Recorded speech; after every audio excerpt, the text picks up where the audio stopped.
So what is an IRS tax lien and how does it affect real estate? This is Dave at titlesearch.com. An IRS tax lien is a little bit different from a typical lien in that it's actually a judgment against a person, not against a property. Although by filing it in the county records, it becomes a blanket lien on any property that's owned by that person. It's usually specific to one or maybe a couple tax years. It's not for the entire amount that's owed the IRS. It's for a particular year that there's a tax delinquency.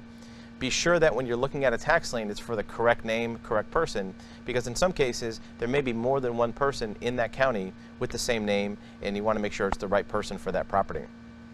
The IRS does have some latitude on spelling errors with a name, and there's been many cases that have been decided that if there's a small typo or maybe an error in the name or even a nickname, it still counts as a valid lien against that person and their property.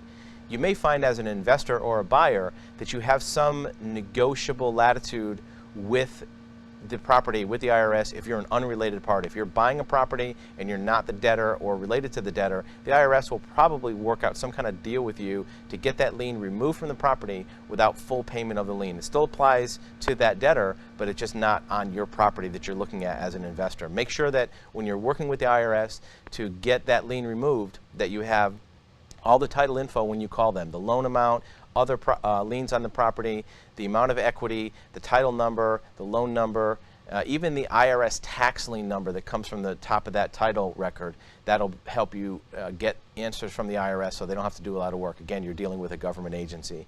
If you have more questions about IRS tax liens, you can reach us at our website at titlesearch.com.